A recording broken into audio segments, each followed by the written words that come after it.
The last rays of Earth's sun flickered over the curve of the Atlantic as Commander Elias Rourke leaned against the glass observation wall of the shuttle. He'd seen hundreds of sunsets in orbit, but tonight felt different.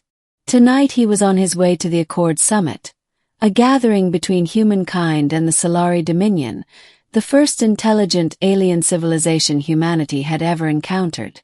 Officially, he was there as a security envoy. Unofficially, Elias carried a whisper, a message so dangerous that even speaking it openly to his own superiors might have cost him his career. The Solari were unlike any species Earth had imagined. Tall, luminous beings whose skin shimmered like liquid glass, their eyes holding galaxies of violet and silver. They spoke in harmonics rather than words, their voices resonating not just through air but vibrating directly in the bones of those who listened. To many humans they were terrifying. To Elias they were beautiful. And among them was Princess Kyra Solari, heir to the Dominion. He had first met her 2 years earlier when she came to Earth's orbital academy to observe human military strategies. Their official interactions were brief, but the moments in between, when she walked the gardens on the station, when she asked him about oceans and forests she had never seen, those moments had bound them. But it was impossible. The Accord demanded distance. Any personal attachment between a Solari royal and a human officer would be seen as betrayal, possibly even treason. Still, a whisper lingered in Elias's chest. A truth he wanted her to hear, if only once. The shuttle docked with a Solari flagship, a crystalline leviathan that glowed like a shard of starfire. The summit would last 3 nights. Humanity and Solari leaders would sign binding treaties of peace and cooperation. For Elias, 3 nights meant 3 stolen chances to speak the words that had weighed on him for years. Middle. The halls of the Solari flagship were alive with refracted light. Crystalline pillars stretched upward like frozen lightning, and melodies hummed through the structure itself, as though the ship was alive and dreaming. Delegates from both species mingled carefully, their conversations stiff and ceremonial. But Elias's eyes searched only for her.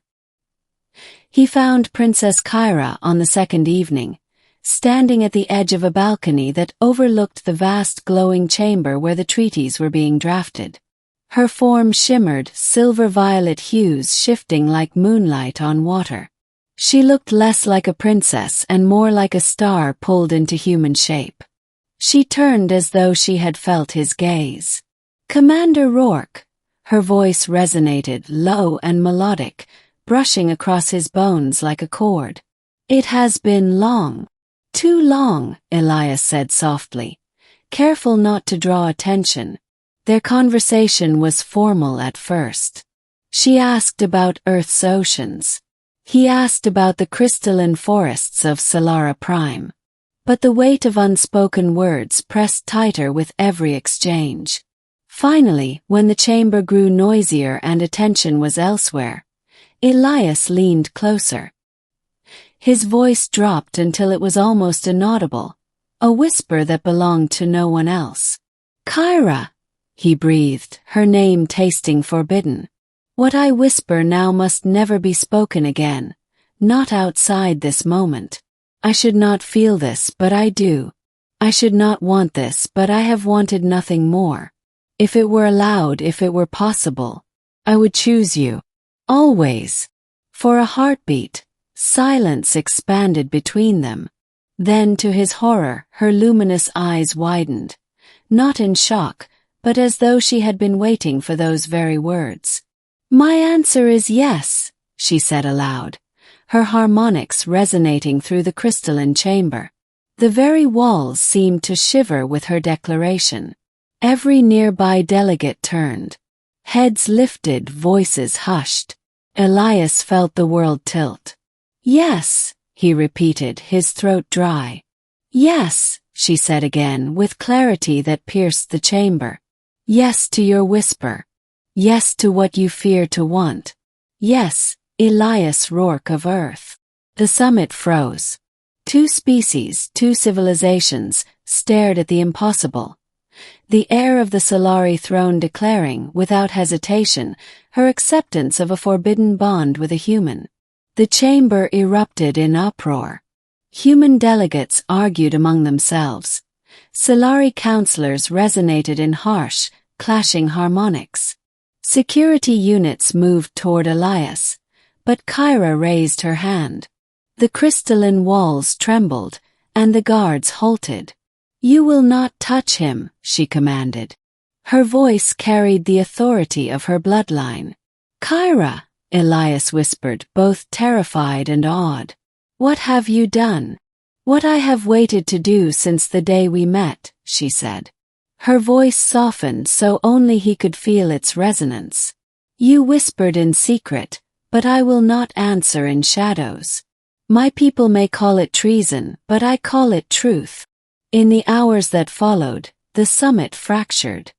Half of the Solari Council demanded Elias's immediate execution, claiming his whisper was an act of manipulation.